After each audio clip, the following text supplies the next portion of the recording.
नमस्कार। भारतीय इतिहास की वैदिक सभ्यता की सीरीज अपनी चल रही है और आज के एपिसोड में हम लोग जो वैदिक सभ्यता को जानने के ऐतिहासिक साधन हैं, स्रोत हैं, उन पर हमारा सीरीज में चर्चा चल रही थी। क्योंकि हमने पूरे वैदिक वाङ्मय में चारों वेदों के बारे में जानकारी विस्तार से प्राप्त कर ली थी कि इनसे संबंधित ब्राह्मण ग्रंथ कौन से हैं, आरण्यक कौन से हैं, उपनिषद कौन से हैं, इनके ऋत्विक कौन कौन से हैं, इनके भाग कितने हैं, इनके अन्य नाम, तमाम तरह की चर्चा है। अब इसके बाद की जो बात है वो मैं इस एपिसोड में आपके सामने ले रहा हूं और इस उम्मीद से कि आपको जैसा अब तक आप लोगों को पसंद आ रहा है, बाकी ये भी चूँकि रोजाना के 7 अलग अलग तरह के सीरीज या वीडियोस आपके सामने इस समय हिस्ट्री विद किंशु प्लेटफॉर्म की तरफ से दिए जा रहे हैं और 2 अभी और प्लानिंग में है, सप्ताह में 2 1 2 1 2, क्योंकि वो थोड़े अलग तरह के होंगे। और लाइव क्लासेस का भी मैं प्लानिंग कर रहा हूँ। डिपेंड करता है कि आप लोगों की कितनी डिमांड होती है लाइव क्लासेस की, क्योंकि मैं वहाँ पर MCQ PYQ सॉल्व करवाऊंगा लाइव सेशंस में, राजस्थान हिस्ट्री और इंडियन हिस्ट्री। क्लियर? लेवल क्या है आप लोग, मुझे ज़्यादा कुछ नहीं कहना, ये इस चीज़ की का आप खुद अंदाज़ा लगा सकते हैं। बहरहाल जो हमने अब तक देखा, एक बार उस पर मैं और चर्चा करता हूँ। सबसे पहले आपने देखे थे वेद। वेद के बाद वैदिक वाङ्मय में जो ग्रंथ आते हैं वो आते हैं, याद रखिएगा, ब्राह्मण। ब्राह्मण के बाद आते हैं आरण्यक। आरण्यक के बाद आते हैं उपनिषद, जो मूल आप जिसको आप वैदिक वाङ्मय कह सकते हैं। और फिर इसके बाद आपको जो देखना होता है उपनिषद के पश्चात, वो है असल में वेदांग। ठीक है, आप याद रखिएगा उपनिषदों को जो एक अन्य नाम से पुकारा गया है वो है असल में अपने सामने वेदांत। मैंने पहले के सेशन में भी बहुत स्पष्ट कहा था कि वेदांत का मतलब यहाँ बिल्कुल ये नहीं है कि साहब वेदों का अंत हो गया है। यहाँ पर वेदांत का जो अर्थ है वो ये है कि यहाँ उपनिषद के अंदर आपको वैदिक सूक्तों के दर्शन का, याद रखिएगा, वैदिक सूक्तों में निहितार्थ, निहितार्थ दर्शन की सूक्ष्म एवं गूढ़ व्याख्या, याद रखिएगा इस चीज को, गूढ़ व्याख्या प्राप्त होती है। क्योंकि यहाँ जो वैदिक दर्शन है इसका एक तरह से चरम उसकी व्याख्या, चरम उसका प्रदर्शन मिल रहा है, इसलिए उपनिषद को वेदांत कहा है। वेदों के बारे में हम लोगों ने सारा विस्तार से देख लिया। ब्राह्मण की बात की जाए तो असल में ब्राह्मण ग्रंथ क्या है, इस पर चर्चा करते हैं। देखिएगा, ब्राह्मण ग्रंथ वेदों के कर्म कांडीय पक्ष को, वेदों के कर्म कांडीय पक्ष की सहज सरल व्याख्या है, लूसिड लैंग्वेज में एक्सप्लेनेशन है। वेदों के सूक्तों में जो कर्म कांडीय पक्ष हैं, जबकि यदि मैं आरण्यक और उपनिषद की बात करूं तो असल में यहां पर दर्शन, जिसको आप कह सकते हैं ज्ञान कांड, ज्ञान कांड, आरण्यक और उपनिषद में भी वैदिक सूक्तों की ही व्याख्या है, लेकिन उनके ज्ञान पक्ष की व्याख्या है। क्लियर है? लेकिन ब्राह्मण ग्रंथ में वेदों के कर्मकांडीय पक्ष पर विस्तार से प्रकाश पड़ता है, इस बात को समझिएगा। तो अब थोड़ा ब्राह्मणों का आप एक बार देखने का प्रयास करिएगा, उसके बाद फिर मैं आरण्यक, फिर उपनिषद। इसीलिए मैंने कहा इस सेशन में जो ये चल रही है इसके अंदर यकीन मानकर चलिएगा आप लोग, मैं बहुत विस्तार से जा रहा हूं, क्योंकि मैं खुद अपनी दुकान का मालिक हूं, समझ लीजिए। तो मेरे ऊपर किसी प्रकार का प्रेशर नहीं है, मेरे पर सिर्फ एक प्रेशर है कि मुझे अपना कन्विक्शन, अपने कमिटमेंट पे टिका रहना और आप लोगों का मोह भंग ना हो इस चैनल से, इन क्लासेस से। वो नियमितता, ईमानदारी के साथ, इंटीग्रिटी के साथ मुझे बनाए रखनी है। तो यदि मैं अब आपके सामने चर्चा करूं ब्राह्मण ग्रंथों की, तो विस्तार से इन सारी बातों को देखिएगा। पहली बात तो जो ब्राह्मण ग्रंथ हैं वो वेदों का ही अहम हिस्सा है। एक बात तो ये कोई अलग से ग्रंथ नहीं है। क्लियर? याद रखिएगा, वैदिक ज्ञान का कर्मकांडीय व्याख्या, वैदिक सूक्तों में जो कर्मकांडीय पक्ष है इसकी सहज सरल बौद्ध गम्य व्याख्या आपको ब्राह्मण ग्रंथ में प्राप्त होती है। क्लियर है? अब यदि मैं इसके हिस्टोरिकल महत्व की बात करूं ब्राह्मणों के, तो याद रखिएगा कि यहां पर राजा परीक्षित ये सबसे महत्वपूर्ण अब हो जाता है। राजा परीक्षित के बाद एवं बिंबिसार के पूर्व की घटनाओं का वर्णन आपको ब्राह्मण ग्रंथों से प्राप्त होता है। एवं मगध नरेश जो हर्यक वंश का था, बिंबिसार के पूर्व की घटनाओं की जानकारी हमें इन ब्राह्मण ग्रंथों से प्राप्त होती है। अब आप आई थिंक समझ गए सारी बात को। तो ब्राह्मण जो ग्रंथ है वो वेदों से अलग नहीं है। प्रत्येक वेद का अपना ब्राह्मण है। ग्रंथ मतलब यहां ब्राह्मण का मतलब कोई व्यक्ति नहीं है, कोई जाति तो कोई सवाल ही पैदा नहीं होता, न वर्ण है। अगला यदि ब्राह्मण के बाद जो आ रहे हैं वो है, याद रखिएगा, आरण्यक ग्रंथ। अब यहां पर समझिएगा, असल में जो शब्द आपके सामने आ रहा है अरण्य, वो है वन।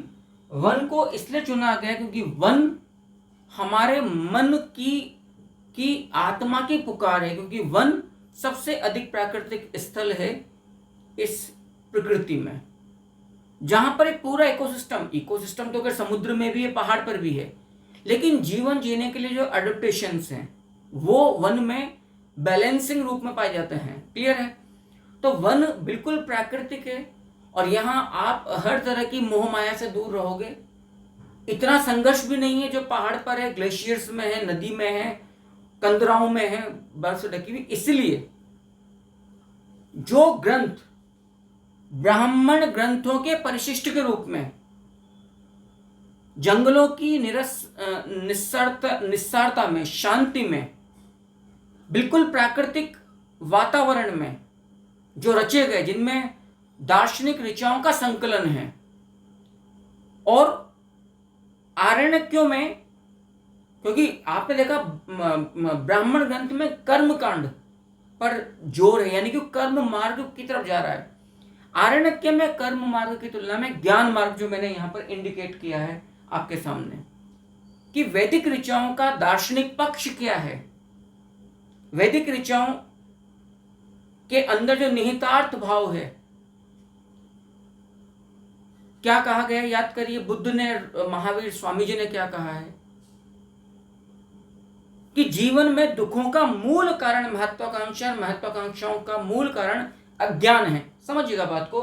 फिर मैं आपको यहां लेकर आता हूं मैं, आप इस बात को समझिएगा। बुद्ध ने और महावीर स्वामी ने कहा है, स्पेशली बुद्ध ने कहा है,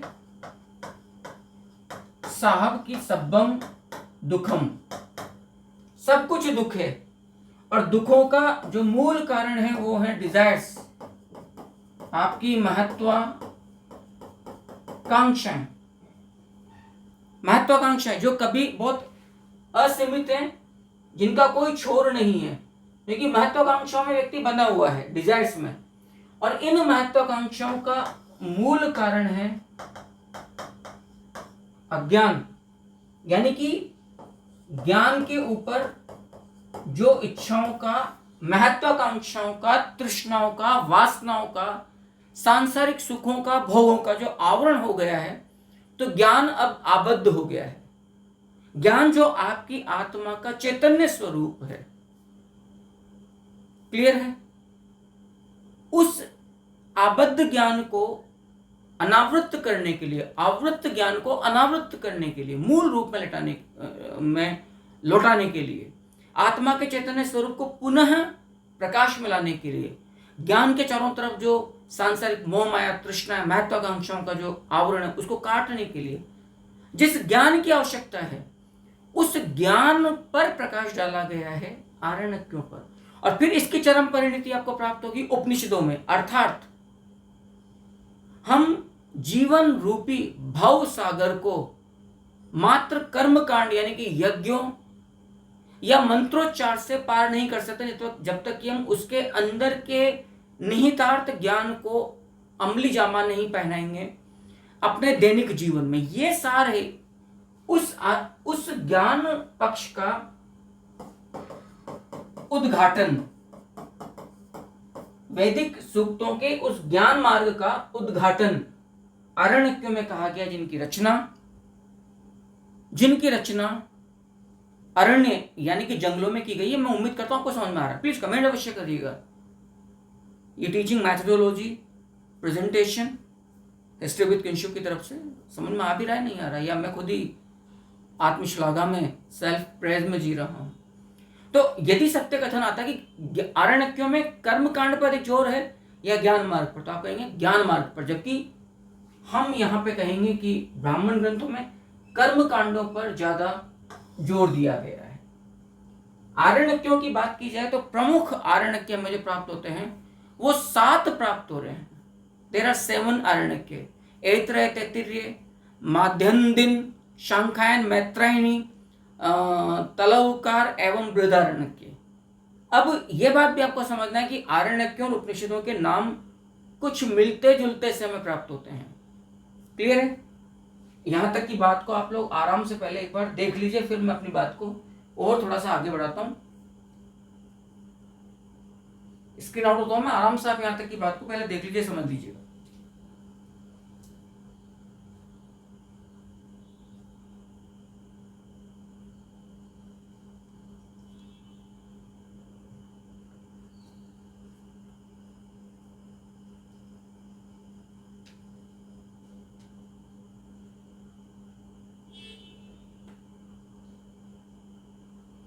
मैं उम्मीद करता हूं कि यहां तक की बात को आपने आराम से देख लिया है।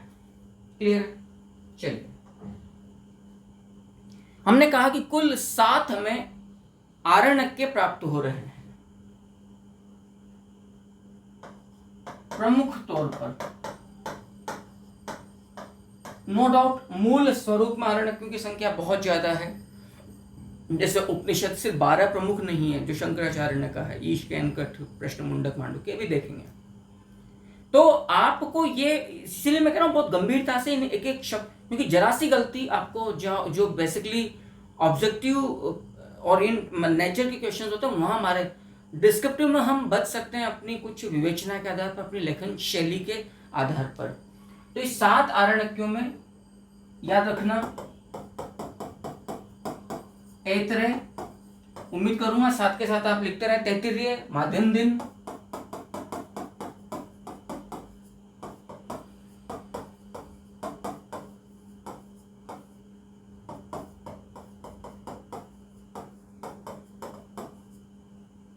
बृहदारण्यक 4, ऐत्रेय हो गया, तैत्तिरीय हो गया, बृहदारण्यक हो गया, मैत्रायणी, शांखायन,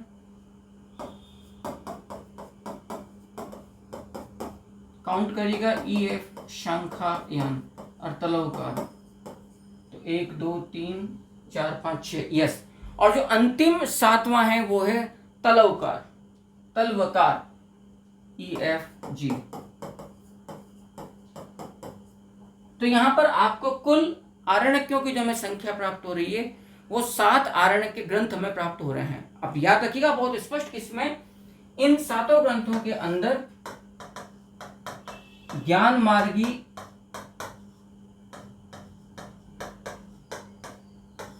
ज्ञान का प्रकाश आलोकित होता है। अब हम बात करते हैं उपनिषदों की। असल में अब वेदों के अंदर सूक्त लिख दिए गए, उनकी व्याख्या करने का प्रयास किया गया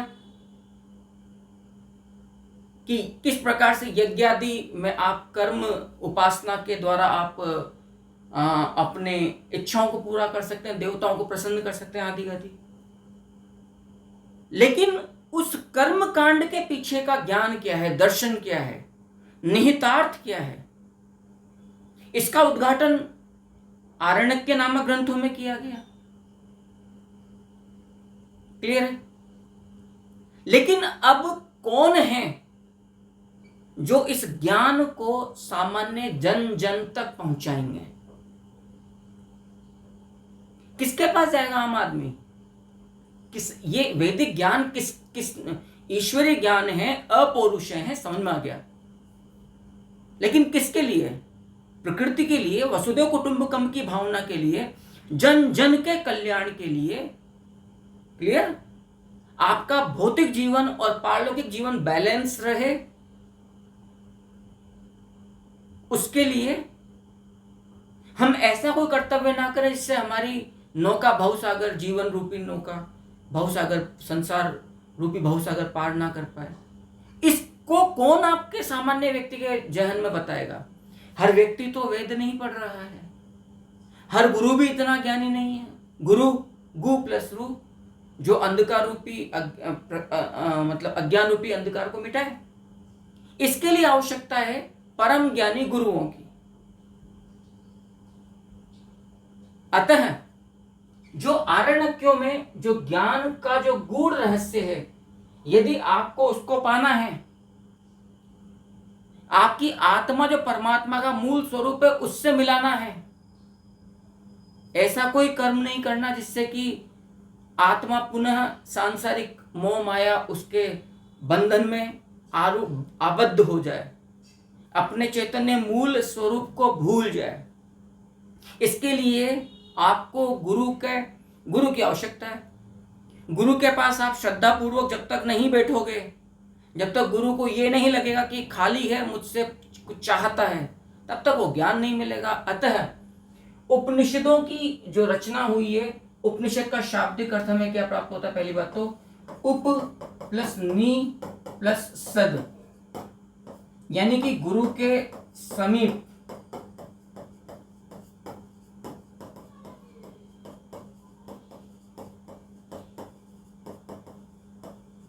श्रद्धा पूर्वक बैठना। क्लियर मामला? श्रद्धा पूर्वक क्यों बैठना? ताकि आप पराविद्या या आत्मविद्या या ब्रह्म विद्या, अब एक एक बात समझ लीजिएगा, को जान सकें। अब ये आत्मविद्या या पराविद्या या ब्रह्म विद्या असल में क्या है? इसका तात्पर्य क्या है? असल में इसका तात्पर्य है जीवात्मा का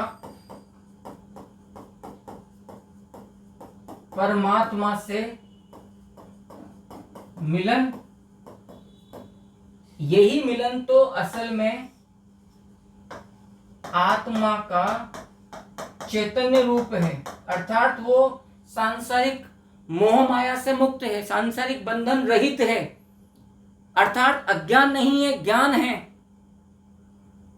व्यक्ति संसार में तो रहा लेकिन सांसारिक बन के नहीं रहा। तो जो बुद्ध ने, स्वामी जी ने बाद में कहा, महावीर स्वामी ने, कि अज्ञान से महत्वाकांक्षा उत्पन्न होती है, महत्वाकांक्षाओं से दुख उत्पन्न होता है। तो दुख ना हो इसके लिए ज्ञान की आवश्यकता है। वो ज्ञान आपको मिलेगा जब आप गुरु के पास श्रद्धा पूर्वक बैठोगे। अतः आरण्यकों में जो गूढ़ रहस्यों का जो उद्घाटन हुआ, उनकी सरल व्याख्याएं जन जन तक पहुंचाने के लिए जिन ग्रंथों की रचना की गई, वो ग्रंथ ही उपनिषद है। अब आप एक बार यहां तक की बात को ढंग से समझ लीजिए, फिर हम आपको और आगे लेकर चलते हैं। आराम से देख लीजिएगा उपनिषद। तो उपनिषद में 3 शब्द आ रहे हैं, उप प्लस नी प्लस सद। उप का मतलब है यहां पर समीप। क्लियर? उप का मतलब है समीप, नी का मतलब है निष्ठापूर्वक, सद का मतलब है बैठना। किसके समीप बैठना? गुरु के समीप बैठना। क्लियर मामला? उपनिषदों की जो कुल संख्या हमें प्राप्त होती है, प्रामाणिक ग्रंथों से बहुत ज्यादा है। उपनिषदों की कुल संख्या मोटे तौर पर हमें 108 प्राप्त होती है, लेकिन जो प्रामाणिक उपनिषद हैं उनकी संख्या आपको 12 प्राप्त होती है। 12।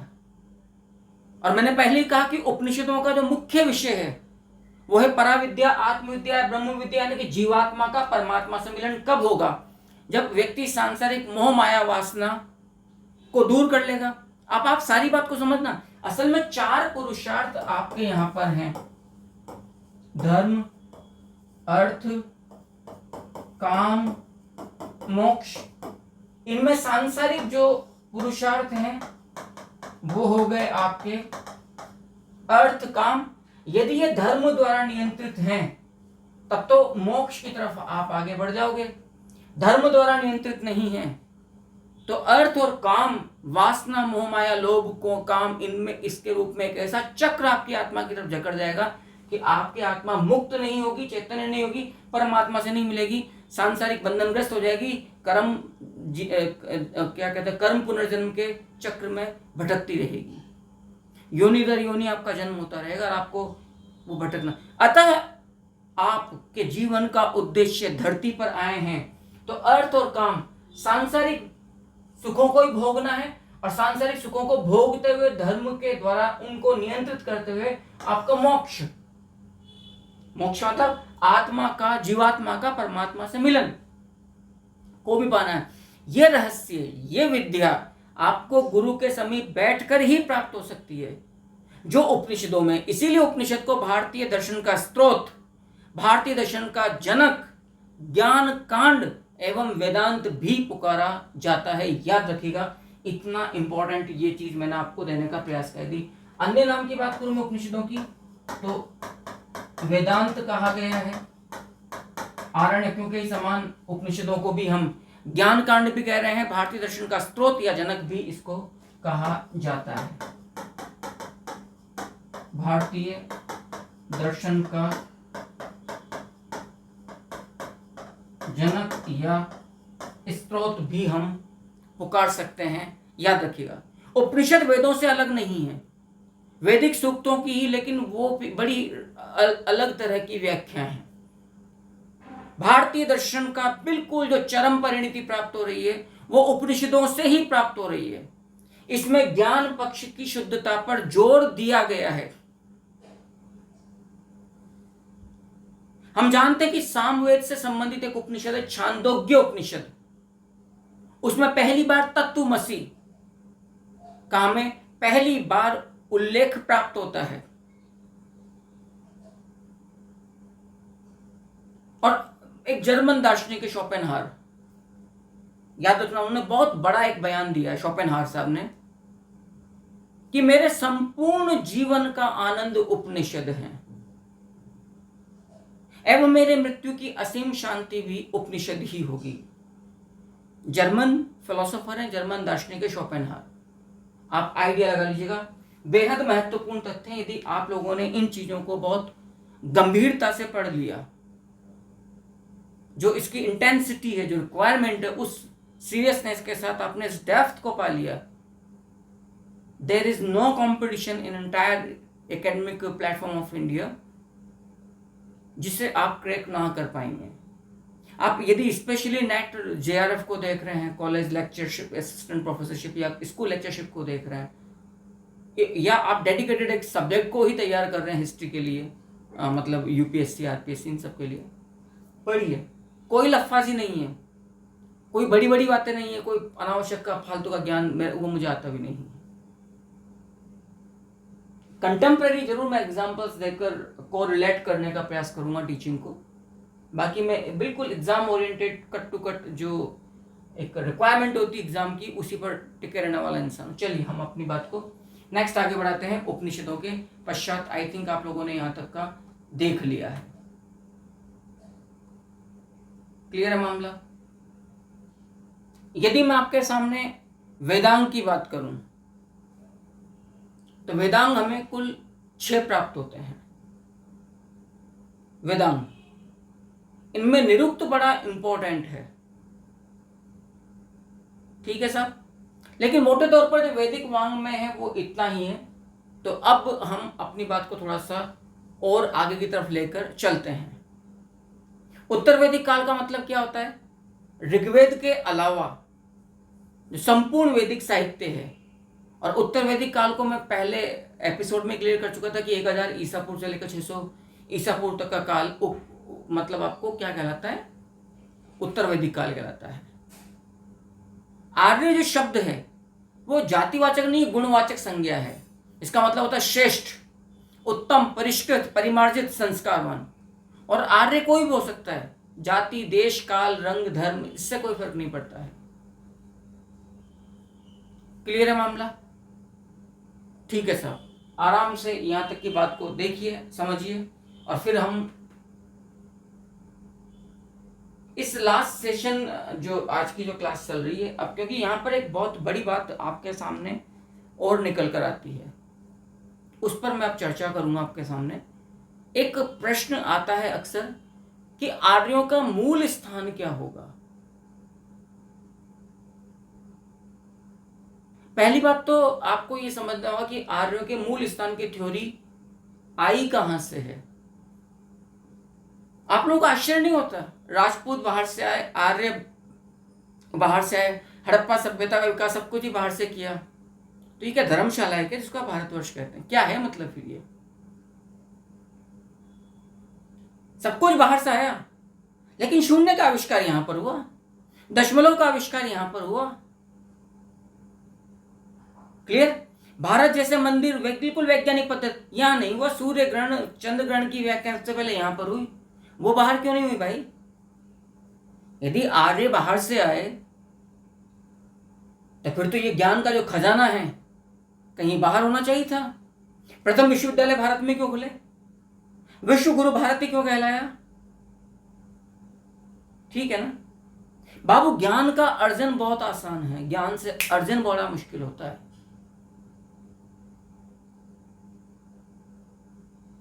इस बात को बहुत गंभीरता से समझिएगा। तो पहली बात तो हम इस पर चर्चा बाद में करेंगे कि आर्यों का मूल स्थान क्या था। प्रश्न बाबू पहले यह उठता है कि यह थ्योरी दी क्यों गई। आइए डिकोड करते हैं इस चीज को। और यदि आपने ये नहीं समझा तो आप भी उसी उधेड़ बुन में उलझे रहोगे। और एक बात और, मैं तो क्या बहुत साधारण जमीन से जुड़ा हुआ व्यक्ति हूं, ज्यादा लंबी चौड़ी, I don't want to sounding like a preacher. आप सोचिएगा यदि ये बाहर से आए होते तो कहीं तो लिखते यार अपने किसी ग्रंथ में, हम अमेरिका से आए, हम गोरे हैं, भूरे हैं, काले हैं, लाल हैं, पीले हैं, माँ के हैं, बाप के हैं, जिसके भी हैं। सोच कर देखिएगा, कहीं तो लिखते हैं। असल में क्या है, मैं आर्यों के मूल स्थान को बाद में लूंगा, पहले उधर देखिएगा। ये सारी जो थ्योरी है ये है ब्रिटिशर्स की दी हुई, क्योंकि उन्हें अपने आगमन को, उनका जो एक कॉलोनियल अप्रोच था, उनका जो कॉलोनियल जो माइंडसेट था, जो उनका जो विजडम था इंपीरियलिज्म वाला, उसको वो प्रूव करना चाहते थे, उसको जस्टिफाई करना चाहते थे। तो अपने साथ एक बकवास थ्योरी लेकर आए, व्हाइट मैन बर्डन थ्योरी।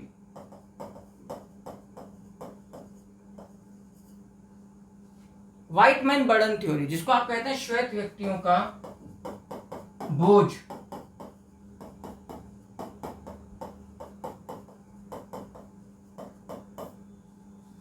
श्वेत व्यक्तियों का बोझ, white man burden.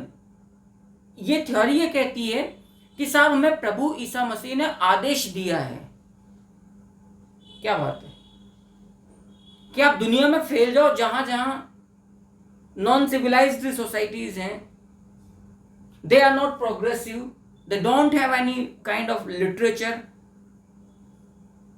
They are not civilized, they are not they don't have any kind of ruling democratic system. Please you go to there और अपनी अच्छी बातों को स्प्रेड करिए, प्रसारित करिए। ये श्वेत व्यक्तियों का रिस्पॉन्सिबिलिटी, बोझ, बर्डन माना गया।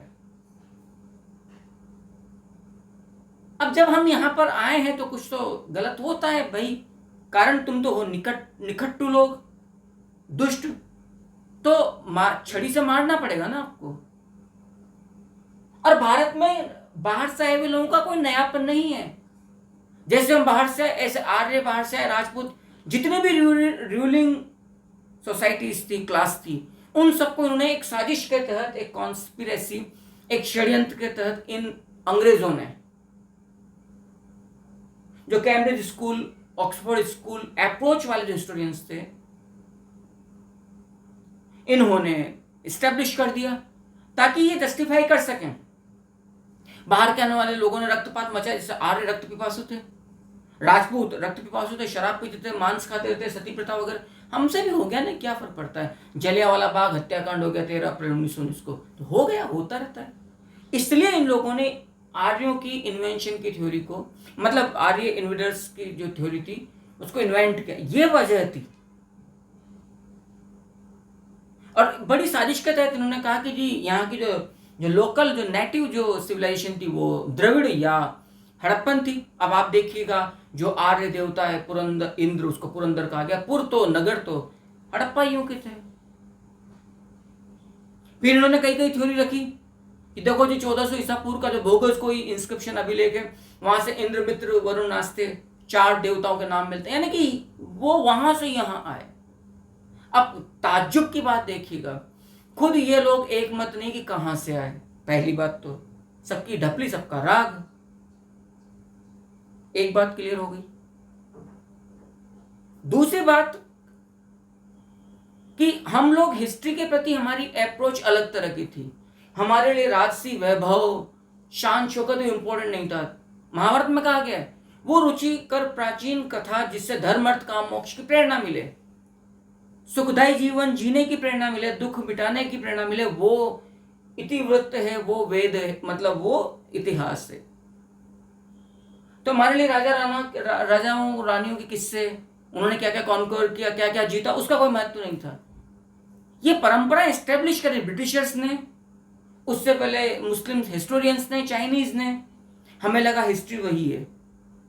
फिर एक लाइन खींच दी गई प्राचीन भारत में, सेंड्रोकॉप्टस के नाम से, ग्रेट अलेक्जेंडर, जिसका हमारे यहाँ कोई उल्लेख नहीं है। आया होगा, कोई छू के चला गया, उसको विश्व विजेता कहा गया। एक नंबर का कायर, दब्बू, फटी हुई मानसिकता का व्यक्ति, जो व्यास नदी से डर कर भाग गया। दम था तो अंदर आता ना, कबड्डी खेलता, हम भी देखते, यदि मुंह से उसके ऊ ला ला ला नहीं निकल जाता तो। ये वजह थी माय डियर फ्रेंड्स। आप पहले इस मेंटेलिटी को समझिए। इसके तहत इम्प्लांट किया गया, इंजेक्ट किया गया हमारे अंदर इस थ्योरी को, ताकि हम हीन भावना से ग्रसित हो जाएं। हम ये मान बैठे कि हमारे पास कुछ नहीं, जो कुछ किराए का है। तो ये जो ब्रिटिशर्स कर रहे हैं वो सही कर रहे हैं। इसीलिए एक वर्ग ने यहाँ पर, जो एक तरह से मेरी नजर में तो देशद्रोही मानता हूं, उसने उनको माई बाप मान लिया कि तुम्हें माता तुम्हें पिता। अब इनमें कुछ जो पक्के नेशनलिस्ट थे, जैसे आप समझिए स्वामी दयानंद सरस्वती, वो भी लपेटे में आ गए। बाल गंगाधर तिलक, इन लोगों ने फिर बाहर का। अब आप देखिएगा, आर्यों के मूल स्थान के थ्योरीज की यदि मैं बात करूं तो ओरिजिन, या हम कहें आर्यों का नेटिव प्लेस, इसको आप देख लीजिए कि किस किस इतिहासकार ने क्या क्या मत दिया है।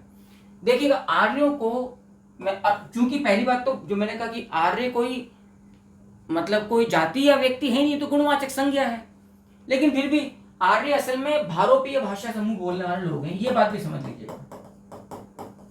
आर्य कौन है? भारोपीय भाषा समूह जो बोलने वाले लोग हैं वो असल में आर्य हैं। अब न तो ये कोई रेस या प्रजाति है, न कोई नस्ल है, ब्रीड है। अब भारोपीय भाषा, आप एक बात को समझिएगा, देखो मैं बहुत क्लियर कट बात करूं। एक शब्द आता है पितर, इसकी व्युत्पत्ति हुई है पितृ, इसी से निकल रहा है पितर, इसी से निकल रहा है पिताजी। पितर संस्कृत भाषा का शब्द, पितर स्थानीय, पिताजी हिंदी में। अब आप सोचिएगा, पितर से ही निकल रहा है पीटर, और फिर इसी से father. Peter is a German word, father is English word. That's why Sanskrit is a mother language of all languages. Sanskrit is a live language, but in recent time is not alive. इसीलिए संस्कृत को आपने मातृभाषा कहा है दुनिया की तमाम भाषाओं की। It's very scientific language Sanskrit, जिसको आप कहते हैं, नॉट संस्कृत, संस्कृत, सम उपसर्ग होता है। आप नोटिस करिएगा, फादर, पीटर, पितर, पितृ, एक नहीं कितने शब्द हैं इसे।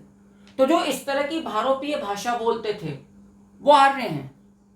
अब ये थ्योरी कितना भारत से बाहर, यहां ये मिला, यहां ये मिला, यहां, यानी कि यहां से, अरे यार ये भी तो सकता है माइग्रेशन यहां से हुआ हो। मैं तो दोबारा बोल रहा हूं ना, वरना शून्य का आविष्कार बाहर क्यों नहीं हुआ, दशमलव का आविष्कार बाहर क्यों नहीं हुआ, उस जमाने में आर्यभट्ट, ब्रह्मगुप्त जैसे लोग बाहर क्यों नहीं हुए, ऋग्वेद जैसा साहित्य कहीं बाहर और क्यों नहीं लिखा गया। दुनिया में किसी मुल्क के निवासियों की ईमानदारी के चर्चे किसी मेगास्थनीज ने, किसी हेरोडोट्स ने, किसी युआन चांग, श्वान चांग ने नहीं किया जो भारत के लिए किया है। क्यों? विश्व गुरु दुनिया का और देश क्यों नहीं कहलाया, नालंदा कहीं क्यों नहीं हुआ, और उससे पहले तक्षशिला पहले कहीं और क्यों नहीं स्टैब्लिश हुआ। यकीन मानिए, बी प्राउड यार, वी आर भारतीय। विष्णु पुराण में जो कहा गया वो हवा में नहीं छोड़ा गया है। उत्तरम यत्र समुद्रस्य हिमाद्रश्यो दक्षिणम पश्चिम तदम भारतम नाम भारती यत्र संतति योजनानाम सहस्त्रम तु द्वीपम दक्षिणोत्तरात् पूर्व किराता यस्यन्ति पाश्चिम यमुना स्थिता। कवि इकबाल ने जो कहा वो उससे मैं सहमत नहीं हूं आगे जाके, लेकिन फिर भी एक बात तो है ना बहुत शानदार, कि यूनानो मिस्रो रोमा सब मिट गए जहां से, मगर अब तक है बाकी नामो निशा हमारा, कुछ बात है कि हस्ती मिटती नहीं हमारी, सदियों दुश्मन रहा दूर ए जहां हमारा। कुछ वजह तो है, लेकिन अब चूंकि लपेटे में आए तो उत्तरी भारत, माफ करना, उत्तरी ध्रुव, अंटार्कटिका जैसे जो नॉर्थ पोल है वर्ल्ड ग्लोब का, बाल गंगाधर तिलक साहब ने, चूंकि ऋग्वेद में इस चीज का उल्लेख मिलता है कि 6 माह की रातें 6 माह के दिन, इस तरह का जो इकोलॉजी है, इकोसिस्टम है, वो अंटार्कटिका में पाया जाता है। इसीलिए बाल गंगाधर तिलक साहब जैसे राष्ट्रवादी पढ़े लिखे व्यक्ति भी कहते हैं कि असल में नॉर्थ पोल उत्तरी ध्रुव था, और उसकी वजह इनका रंग बिल्कुल श्वेत बतलाया गया आर्यों का। जबकि तिब्बत को स्वामी दयानंद सरस्वती ने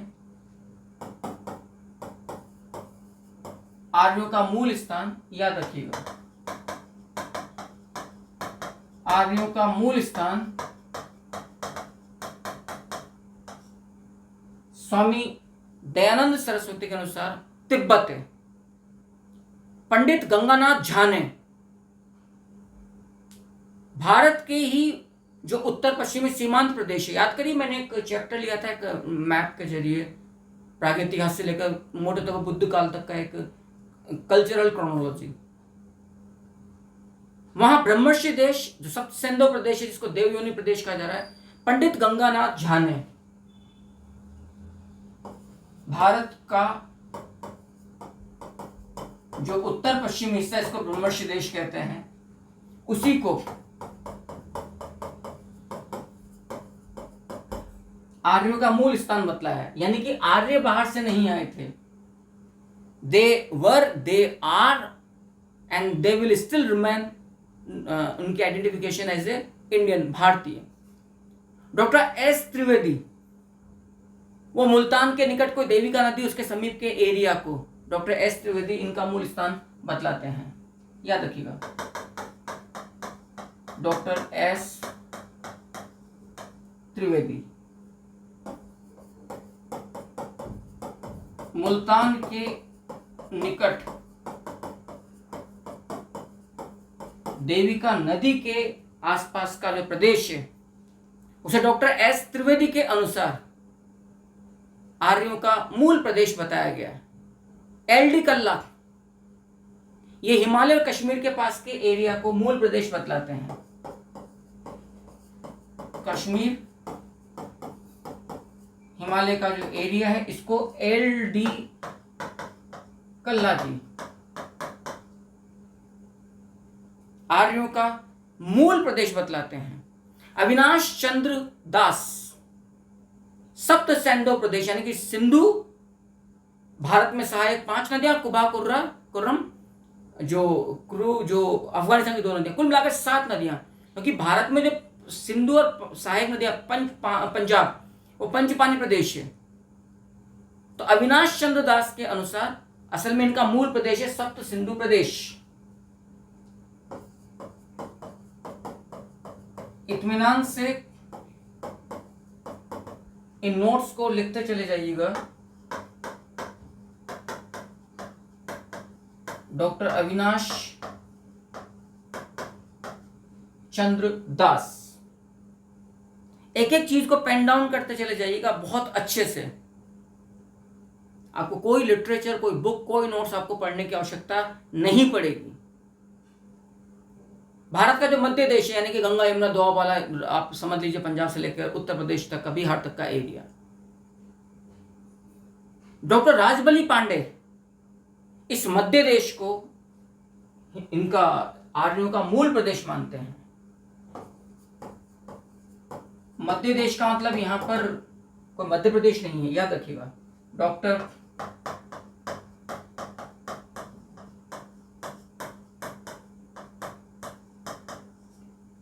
राजबली पांडे। इतिहासकारों का एक वर्ग है विलियम जोन्स एंड फिलिप्पोस सेस्टी। ये यूरोप को मूल प्रदेश बतलाता है आर्यों का। आई थिंक यहां तक का देख लीजिए, मैं स्क्रीन आउट होता हूं, आराम से देख लीजिए ताकि मेरी वजह से चीजें दबे नहीं, और फिर उतार लीजिए। यूरोप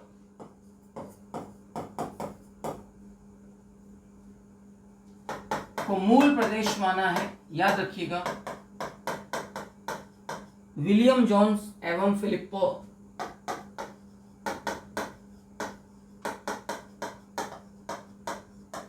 सेस्टी। काफी महत्वपूर्ण है। डॉक्टर पी गाइल्स, कई जगह पी जाइल्स भी आता है। डैन्यूब नदी घाटी का जो एरिया है, आप हंगरी, ऑस्ट्रिया, बोहेमिया कह सकते हैं।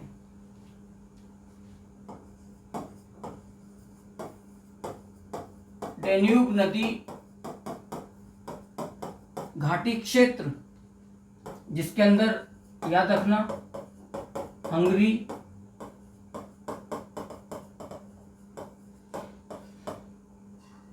ऑस्ट्रिया, हम बोहेमिया भी कह सकते हैं, एक और प्रदेश यहां पर बोहेमिया। तो डैन्यूब नदी घाटी क्षेत्र को डॉक्टर पी गाइल्स या जाइल्स के अनुसार डैन्यूब नदी घाटी प्रदेश को आर्यों का मूल स्थान। अब आप नोटिस करिएगा, ये खुद एक मत नहीं है।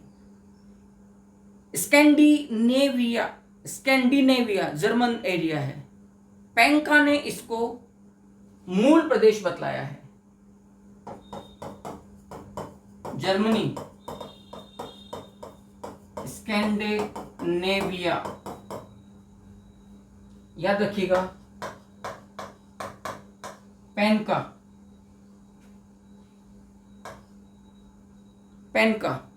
इसे मूल प्रदेश बतलाता है। दक्षिणी रूस, जो साइबेरिया वाला एरिया है, नेहरिंग,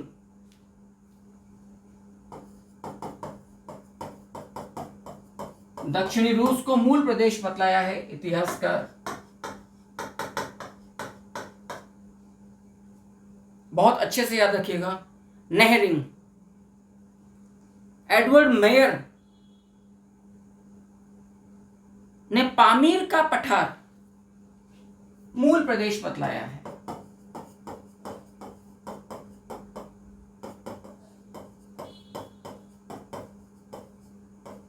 एडवर्ड मेयर के अनुसार पामीर का पठार जो है वो मूल लेकिन जो वर्तमान में जो मान्य मत है वो ये है कि भारतीय मतलब भारत ही इनका मूल स्थान है। मैक्स मूलर ने मध्य एशिया को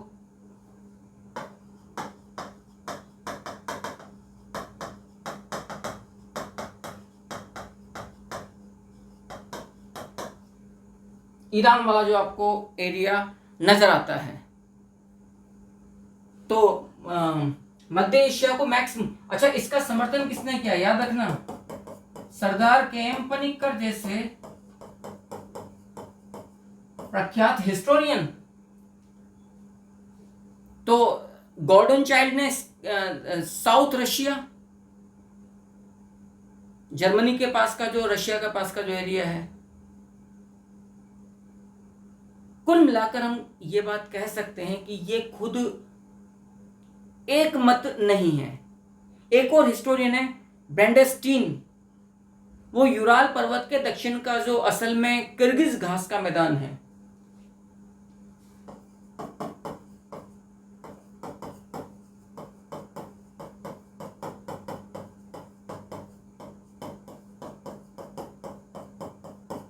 दक्षिणी यूराल के निकट किर्गिज घास का